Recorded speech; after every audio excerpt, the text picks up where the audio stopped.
परिचय। मुझे बहुत प्यास लग रही है। क्या तुम्हारी पानी की बोतल में पानी है? हाँ, ये लो। आह, अब मैं अच्छा महसूस कर रहा हूँ। आज आसपास हवा ही नहीं है। तुम सही कह रहे हो, आज बहुत उमस है। आज सुबह के समाचार में बताया गया कि आज मौसम उमस भरा रहेगा और बारिश भी हो सकती है। बच्चों, इस पाठ में हम वायु, जल और मौसम के बारे में जानेंगे।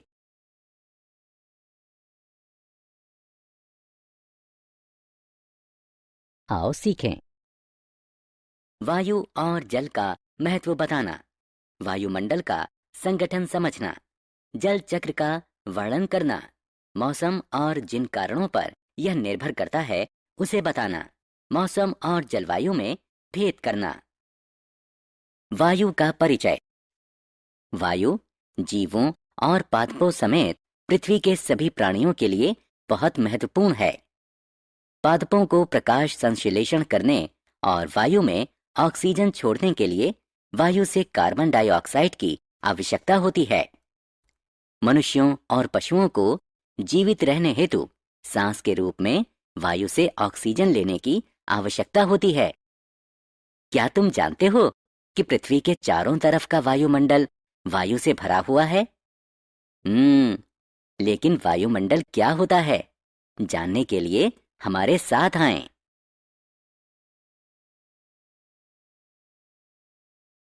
वायुमंडल का संगठन।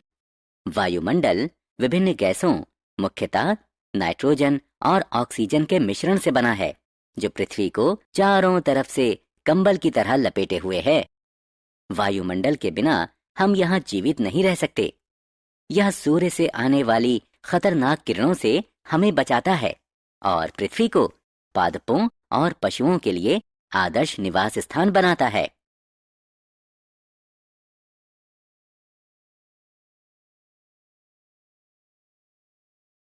जल की जरूरत। हम जानते हैं कि वायु हमारे जीवन के लिए अत्यधिक आवश्यक है, लेकिन क्या आपने कभी सोचा है कि जल इतना महत्वपूर्ण क्यों है? हाँ, हमें पीने, नहाने, खाना बनाने, कपड़े धोने, पौधों में पानी देने और अन्य दूसरे कई कामों के लिए जल की जरूरत पड़ती है। यह सच है कि जल के बिना पौधे मर जाएंगे और मनुष्य और पशु प्यासे रहेंगे। इसलिए बच्चों, जल की एक एक बूंद बचाओ और इसे बर्बाद नहीं होने दो। पृथ्वी पर जल। जल पृथ्वी पर सबसे प्रचुर मात्रा में पाया जाने वाला पदार्थ है। वास्तव में हमारी पृथ्वी का 70% हिस्सा पानी से ढका हुआ है। क्या तुम जानते हो कि पृथ्वी को नीला ग्रह भी कहते हैं, क्योंकि अंतरिक्ष से देखने पर पृथ्वी अपार जल राशि के कारण नीली दिखाई देती है।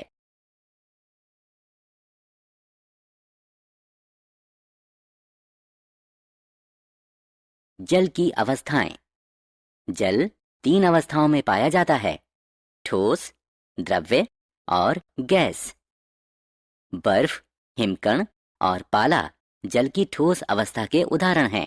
आपने नदी, झील, तालाब और समुद्र, बरसात और नल से आने वाले द्रव्य जल को जरूर देखा होगा।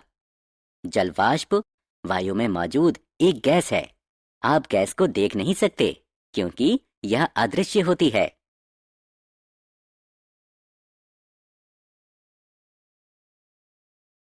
हमारे शरीर में जल।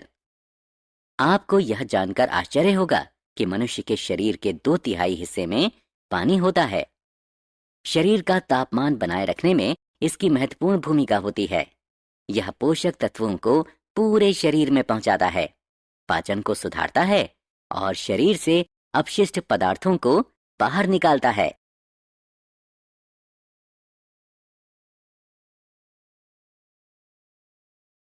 जल चक्र। क्या आप ये सोचकर हैरान हैं कि बरसात में सारा पानी कहां से आता है? वायुमंडल में सदैव एक निश्चित मात्रा में जलवाष्प रहती है। यह पृथ्वी की सतह, जैसे समुद्र, नदी और झील से आती है। सूर्य की ऊष्मा पृथ्वी के धरातल पर मौजूद इन जल स्रोतों के पानी को गर्म कर देती है, जिससे यह द्रव्य अवस्था से गैस अवस्था में परिवर्तित हो जाता है। इस प्रक्रिया को वाष्पीकरण कहते हैं। वायुमंडल में ऊपर जाकर जलवाष्प शीतल हो जाता है और बादल बना लेता है। इसे संघनन कहते हैं। जब जल कण एकत्रित होने लगते हैं तो वो बड़ी बूंद बना लेते हैं और तापमान के अनुसार बरसात, बर्फ या ओले के रूप में नीचे गिरते हैं। इसे वर्षण कहते हैं। अंततः पानी जल स्रोतों तक पहुंचता है और एकत्रित होता है। आप देख सकते हैं कि जल लगातार धरती से वायु और फिर वापस धरती तक एक चक्र में चलता रहता है। इस प्रक्रिया को जल चक्र कहते हैं। इसलिए बच्चों, हमारे धरती से जल कभी खत्म नहीं होगा। मौसम क्या है? क्या आपने आज मौसम की भविष्यवाणी देखी? नहीं? मौसम क्या होता है? मूलतः किसी निश्चित समय और स्थान पर वायुमंडल की स्थिति को मौसम कहते हैं। मौसम कई कारणों जैसे तापमान, आर्द्रता और वायु दाब पर निर्भर करता है। आइए इन कारणों के बारे में जानें।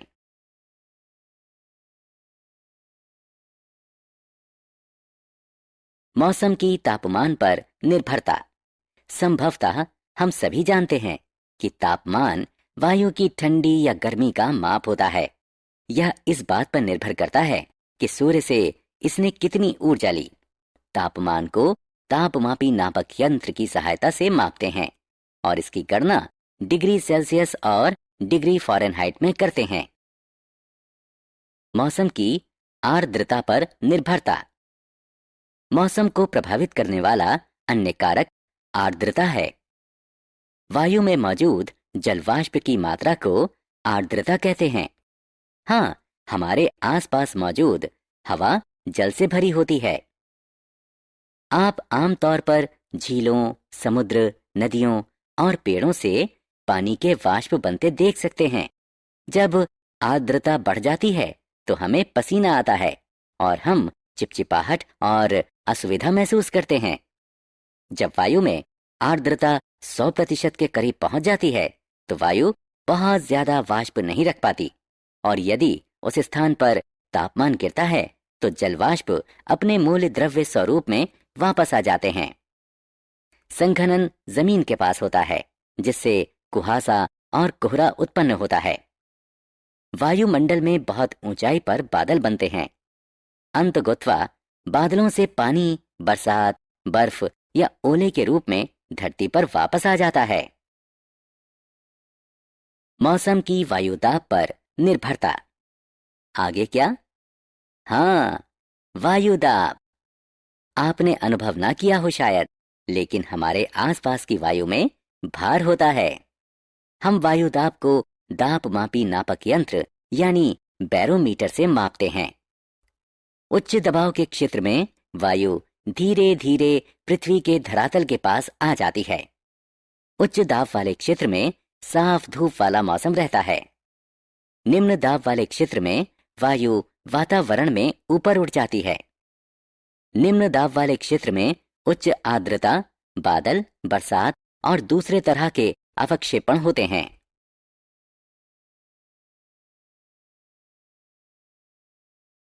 जलवायु क्या है? क्या मौसम और जलवायु एक ही हैं? नहीं। किसी क्षेत्र में लंबे समय तक रहने वाले मौसम से उस क्षेत्र की जलवायु का निर्धारण होता है। उदाहरण स्वरूप, भूमध्य रेखा के करीब के क्षेत्र में गर्म जलवायु होती है और ध्रुवों के नजदीक ज्यादा ठंडी जलवायु होती है। बच्चों, अब आप मौसम और जलवायु में आसानी से अंतर कर सकते हैं।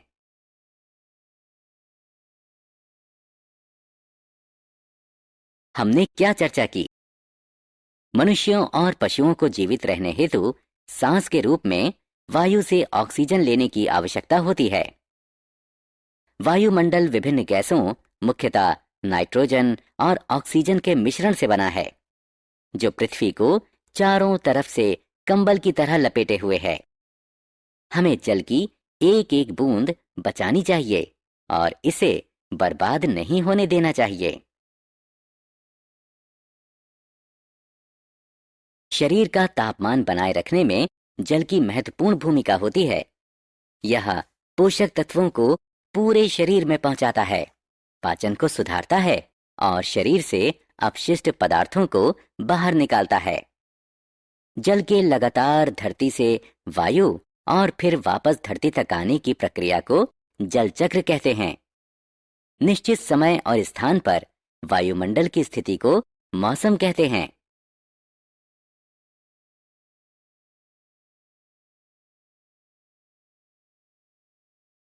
वायु में मौजूद जल वाष्प की मात्रा को आर्द्रता कहते हैं। किसी क्षेत्र में लंबे समय तक रहने वाले मौसम से उस क्षेत्र की जलवायु का निर्धारण होता है।